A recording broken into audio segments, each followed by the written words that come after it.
Puput beri pembelaan untuk Mayang Putri Dodi Sudrajat terkait kasus dengan pihak Tanskin. Polemik antara Mayang dengan pihak skincare Tanskin hingga kini masih berlanjut. Yang terbaru, Putri Dodi Sudrajat itu membuat pengakuan yang cukup mengejutkan. Mayang justru kini mengaku bahwa dirinya sebenarnya belum menggunakan skincare tersebut. Mengenai review yang ia buat, dirinya mengaku hanya diperintah oleh Dodi Sudrajat, sang ayah. Mayang juga mengaku bahwa dirinya sempat menolak perintah dari kakek Gala Sky itu.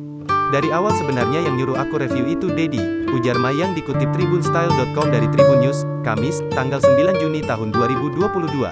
Aku udah berusaha untuk nolak enggak mau review, cuma Dedi yang kayak udah review aja, lanjutnya. Bahkan, ia mengaku belum pernah menggunakan produk dari skincare teh tersebut sama sekali. Ia pun hanya menuruti perintah sang ayah untuk melakukan review meski belum pernah memakai produk tersebut.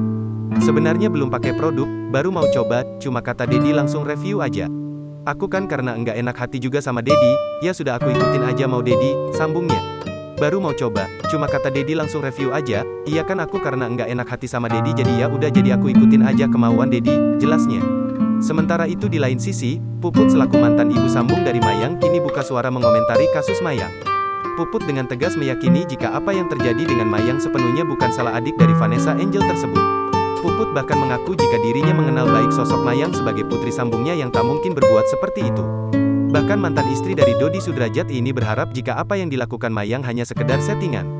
Aku berharap ini settingan karena yang aku lihat dengan kejadian perkara ini itu bukan Mayang yang aku lihat, yang aku kenal, itu bukan Mayang, kata Puput dikutip tribunstyle.com dari channel YouTube Cumi Cumi, Kamis tanggal 9 Juni tahun 2022. Ia juga mengaku sama sekali tak pernah mengajari Mayang hal buruk termasuk menjelekkan nama ataupun brand orang lain. Dan aku gak pernah ngajarin anak untuk mengejudge suatu produk atau menyalahkan orang lain, gak pernah.